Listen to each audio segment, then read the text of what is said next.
Three,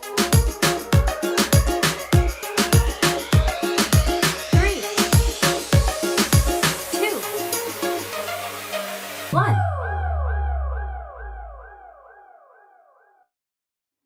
You're listening to Two Babies in a Business, a podcast about business, marketing, growth strategy, staff, clients, babies, and marriage. I'm Christina, and I'm a founder and leader of CIPR Communications. And Peter has, as deserved, taken a day off for once in his life. That's what happens when you own your own business. You get to make those executive decisions. But I decided to replace Peter with one of my favorite Kamloopsians, Monica Dickinson. Oh, good morning, Christina. That's amazing. I'm so glad that Peter decided to take the day off.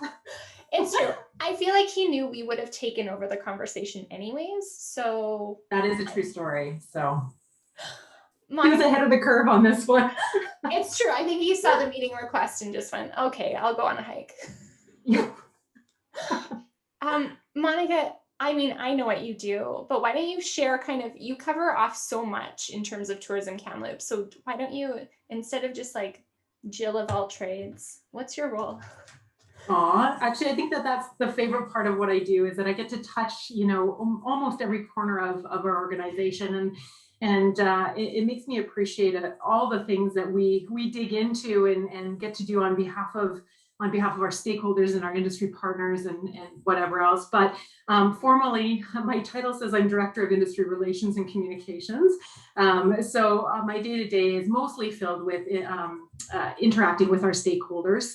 And then overseeing our communications. So whether it be our corporate communications, PR, our travel media relations, and the fun side, I get to dig into a bit of relationships with content creators and influencers. So never a dull moment in my week.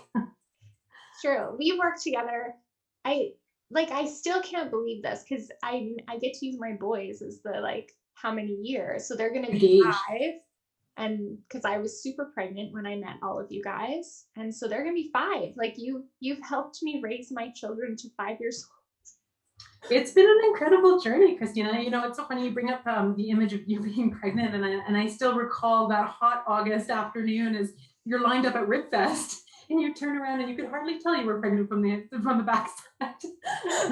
But that becomes the gauge. That was the beginning of our relationship and our journey. And boy, have we done some things since then. True. No, it is crazy. And one of the things, and why I wanted you to chat with me today, is polling. So Peter and I just talked polling on another episode and why we think it's important from a gauging a value of tourism campaign. But I know obviously we've worked together with you on polling and surveying, but I wanted you to walk through why does Tourism Kamloops use polling? How have you used it in the past? Yeah. Sure. Where to begin? Very broad. Very broad. I think, I can break it down a little bit. Really for us surveying and polling, there's been really 3 main buckets that we've dug into in the last 5 years. And each of them is an important audience to us and provides us, great insights and information. And it's really a pulse check in the strategies that we create and how we deliver on them. So I'll dig into that a little bit. So the first and foremost, obviously, is our visitors. We want to make sure that, we're effectively reaching and communicating and inspiring visitors to be in Kamloops. And then beyond that, obviously, the guest experience is important to us as well. And just beyond that is propensity to recommend the destination once they've been here, experienced, done, ate, played, whatever. And so we see huge opportunity to stay in contact with our visitors, whether it's in destination before as their trip planning or post trip, to really understand sentiment, propensity to recommend, be that advocate or that ambassador. So that's been a really important audience for us to gauge consistently as we do our work. Second of all, obviously our industry and our stakeholders are super important to us, and we want to make sure that what we build internally from a strategy perspective and planning perspective meets the needs and the requirements of what our industry needs to be successful and to prosper. And I mean, going through this last year and a bit, never more so than now to really understand in the moment how we can support and be that agile force to make sure that we're delivering in the moment for them. So our stakeholders have really been an important piece of that polling side of things. And then probably the most recent engagement piece that we've done is resident engagement. And so I know that you spoke previously about the Love in the Loops journey and what we've done there. And that's really been our kickoff to build that advocacy and ambassadorship from the resident level to promote tourism, understand tourism and how it impacts our economy and our community. But we also need to understand too how our residents feel about all of that and what their perspectives are on that. And in order for us to kind of harness those energies and help them, to have the tools and information that they need to share why they live, work, and play here. So for us, those are kind of the three main audiences that we've dug in from a polling perspective. Yeah, I think it's so interesting too, because in talking to different clients, sometimes you don't realize as a DMO how many distinct audiences you actually have. And I think sometimes you go consumer based, right? You're a marketing organization, you want those referrals, that becomes a key audience. But I think more and more DMOs are understanding we need that resident buy-in.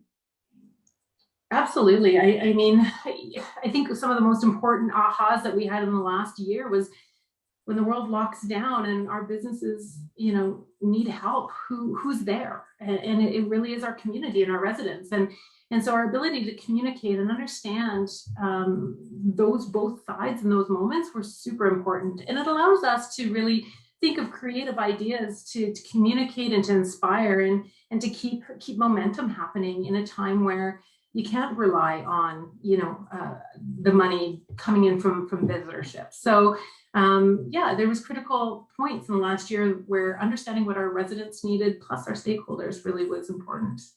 Yeah. Okay, loaded question. But I feel like one question I always get is, okay, so we've done all this polling or surveying, now what? So walk us through, so you get all this data and all this information, and how do you guys as an organization then use it to inform strategy or planning? Yeah, I think, we always wait in anticipation once polls close or surveys close. And, you like to think that everything's rosy and things are fantastic. But to be honest, it keeps us on our toes. It keeps us humble. It keeps us curious and hungry, to be honest. I think not positive, but feedback is an important way that our organization has grown and shifted and really been able to be, I'm going to be bold and say leaders in some spaces because we have been in tune to those sentiments and that feedback. And so from there, we try to make it as easy as possible to communicate the findings back to our audience groups, back to our board of directors, back to our industry partners, back to our elected officials, so that everybody is enveloped in that same knowledge and understands then the whys behind new strategies or pivots to strategies that we are putting forth. And I just find that when you're able to share information, building those alliances, building those relationships, and really subscribing to that journey becomes a lot easier in having those bits and pieces to fall back on.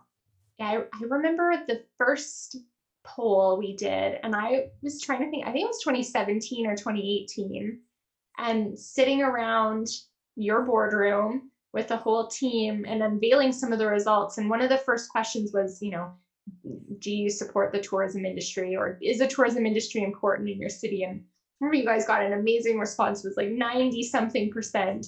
And I remember the faces of everyone in the boardroom going like, wow, really?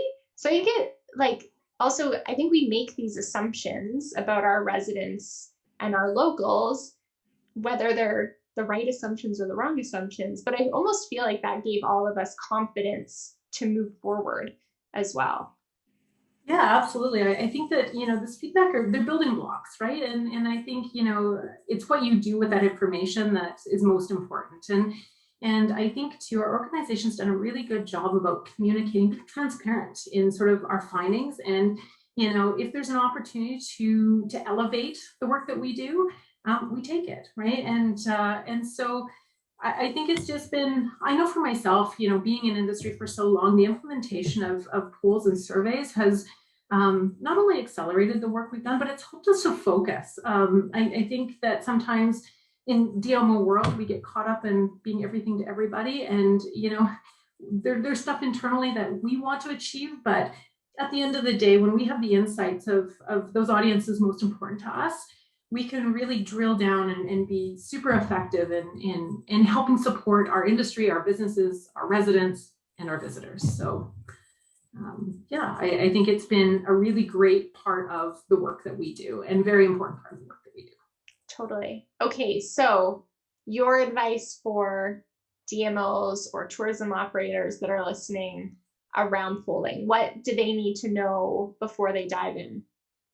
I think be brave enough to start. I think that's, if you're not doing it, you should be. And like I said, it comes with all kinds of feedback, so be prepared for the spectrum. But knowing is better than not knowing, I think, and that's a better tool to be proactive and successful in that space. I think secondly, be focused. When we look at our surveys, I know that when we plan and we go around the table, we want to have 40 million questions in there because we want to know everything in that moment. But I think, you don't have to do a one-off survey. I think, being focused is one thing, being consistent and knowing that these audiences are there to be engaged. And so as you go through your cycles, whether it be your planning cycle or, you're producing new programs, whatever else, I think, consistent engagement is helpful too. So, focus your surveys, make them short, succinct, purposeful, and really have some objectives in place as you're putting those out. And then know that these audiences are there to be reached back out to. And that I know as I receive other surveys that I appreciate being asked. And so those would be, I think, my three recommendations is, be brave enough to start, be focused, and then consistently engage. Yeah. No, I love that. And, nothing is worse than when an organization throws a poll out there that's not only not concise or focused, but also that you never hear anything back about. So I think that's number 4, Christina, is that, excuse me, once you've done all the work, make sure that you're sharing the information. And you may not have all the answers on the how you're going to do this, but I think just people are curious, right? You've asked them a question, and if you're going silent beyond that, I'd be a little bit, saddened not to know what the results were. Yeah. But I'm a curious individual too. So. And I think it's like the hand in hand about being brave, right? Like, I often even say this from a client perspective, right? Like we report back to our clients every month on certain things. And you know what? Some months aren't the gold star that other months are, but that being brave enough to go, okay, we've put something out there. Absolutely. It worked, here's where we can improve. Here's great ideas. And, I think gone are the days where everything has to be perfect all the time. I think it's that, to your point, like moving forward and where can we improve?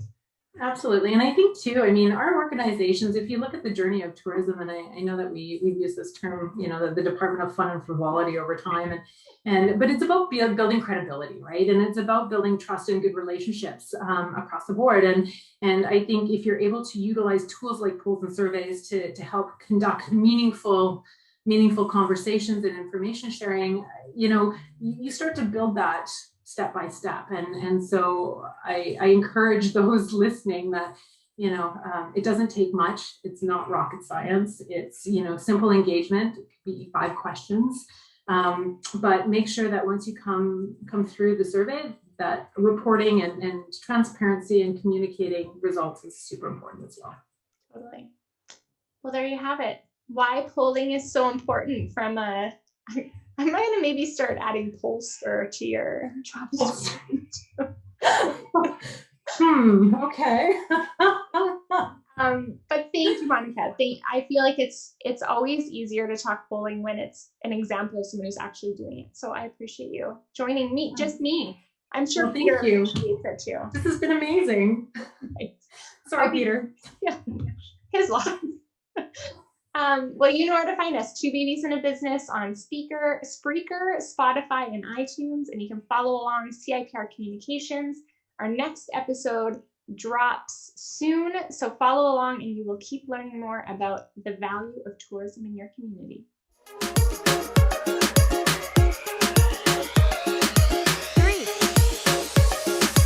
2, 1.